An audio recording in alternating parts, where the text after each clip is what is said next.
my journey as a child in Black hair care was one through chemistry. And I like to say that I'm better than my dad, Mr. Morrow. I don't think I'll ever be as good as Mr. Morrow. Mr. Morrow just has he's just got, I don't know, plants talk to him or something, or he's got a special skill. But one of the things that I did inherit, I inherited his love for chemistry. But being educated at a different time and different era, I had a more fascination for going into it a little deeper. And my father had a book. He had a briefcase, and I can say he didn't have much in the briefcase. He had a gun, nice little cute gun too, little ivory handle. He had a gun and a book. He had some miscellaneous pictures, but he had a book, little book about this big, right? Little handbook. And I remember it had all kind of symbols in the book. And so I would sneak and read it. And my mother made my father get rid of the book. I don't know what happened to the book, but it was a book on alchemy. And I loved that book. And I did read it from top to bottom, even though my mother tried to hide it. And, it's ridiculous, right? At this point, why she would hide such a good book. Anyway, so I had a natural fascination for chemistry and chemicals. So when me and my father began to be alone, and sometimes on Saturdays, we would have the best conversations about chemistry. And I'm a tinker. He's a tinker. I think I'm a tinker because he's a tinker. We would go in the lab all by ourselves and tinker. Well, one of the things that cosmetologists and barber stylists do not get in beauty school, they don't get real chemistry. Real chemistry is called alchemy. And I wouldn't say fake, but half-ass chemistry. Alchemy is the big daddy, big mama, But chemistry is kind of, is something that average people in school learn. And because Mr. Morrow, my father and my grandparents on both sides, my paternal and maternal grandparents were farmers. So I got the luxury of learning how to make wine. His business manager was a winemaker. So making wine concoctions, oh boy, that came easy, was fun.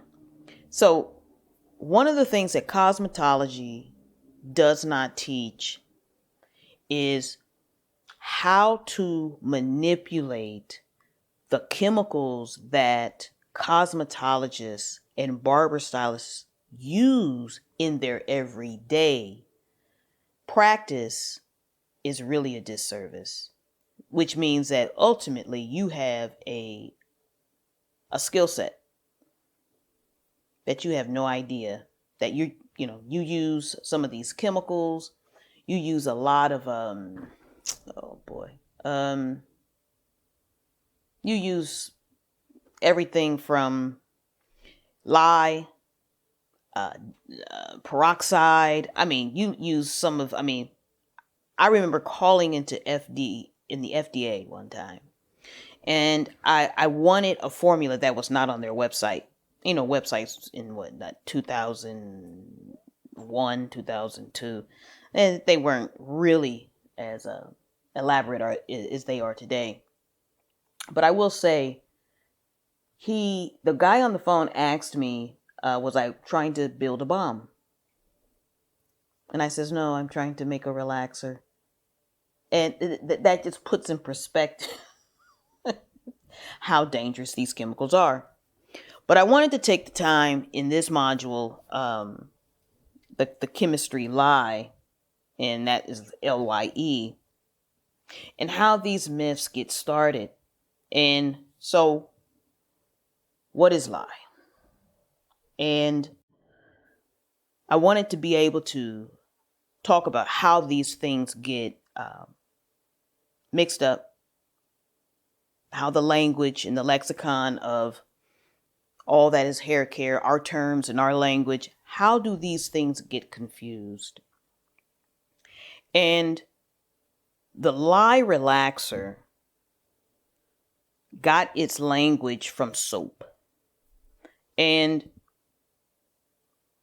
when you think about a slave class or a indentured service class or a servitude class, they're bringing their understanding of salts, alkalins, acids, chemistry, pH, and they're bringing all these things from their innate African information.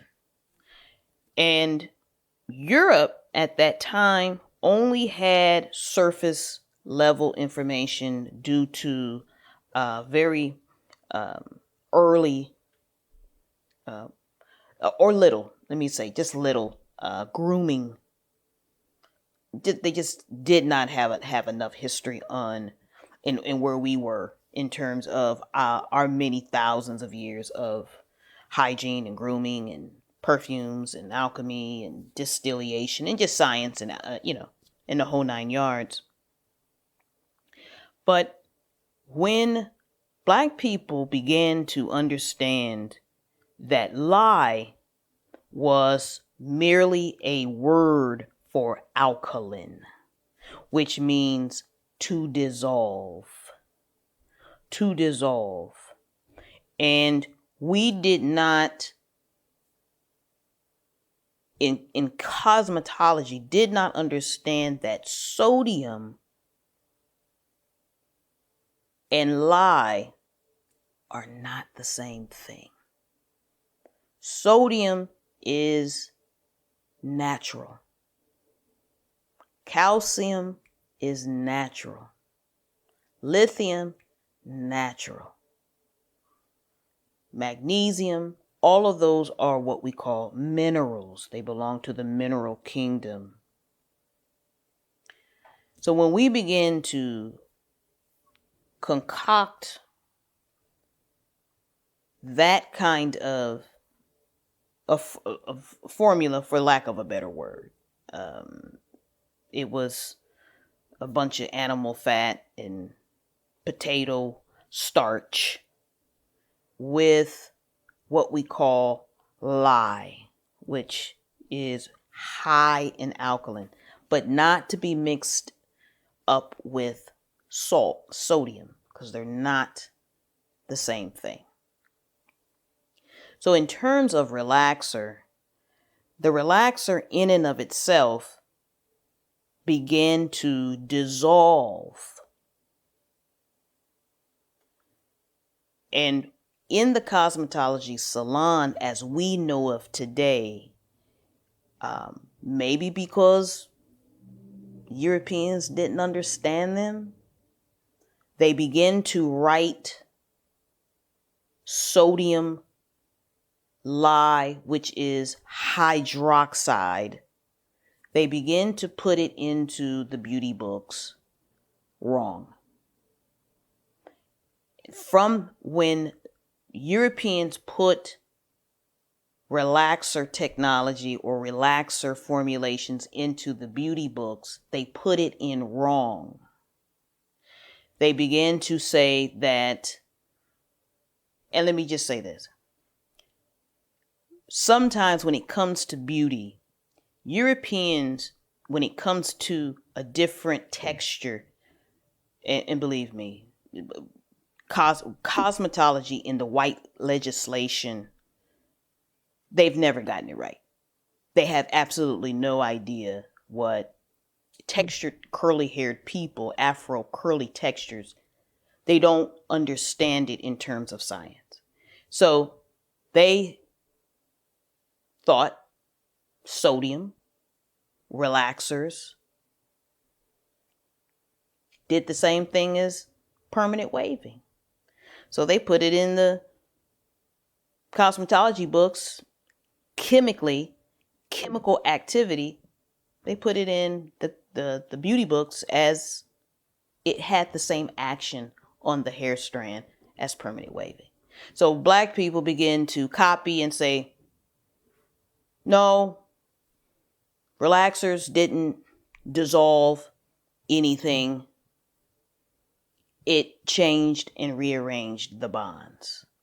And so for over 40 to 50 years, black people began to understand chemistry from an upside down, incorrect way. And the key here is that an uneducated slave, enslaved person on the plantation understood that lye took your fingerprints off. So it was a dissolver. It was not a penetrator. And so as we began to sophisticate and oh boy, we went in there and creating all these concoctions and different brands of relaxers, and we wondered why it was so time sensitive. If it was a penetrator, and if it rearranged something, then why would we need to get it on and get it off? We didn't have to do permanent waving like that.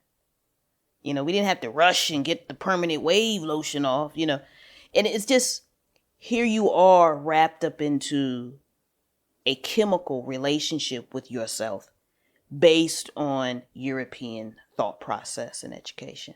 And cosmetology, and because black hair care, texture, science, anatomy, the whole scientific process of how you exist, how your hair is, how Afro curly hair interacts with molecules and and different types of chemicals was never taught. So you are constantly, as black students, black beauty students, black makeup students, barber stylists, you are always in learning about and acquiring a license that is not based on real chemistry. And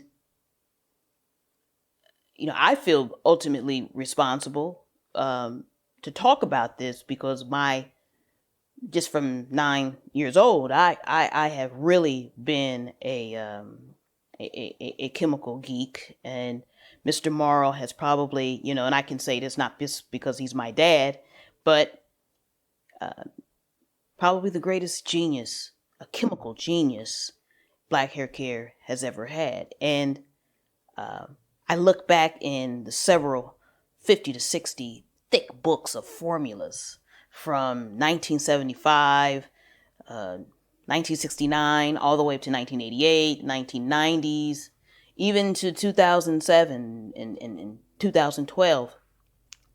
His constant moving and wanting to improve. I can remember his brother would always call him and say, Mr. Willie, don't change anything, and he was always tinkering. But now that we have the advantage, and I think the greatest STEM, chemistry, biology students are alive today. And to we can have this conversation now and share some of the old and some of the formulations that we're going to create, tomorrow. And I think this conversation needs to happen now. And I look forward to having these conversations with the most brilliant, wonderful chemical geniuses and scientists today. It's we can really move black hair care forward.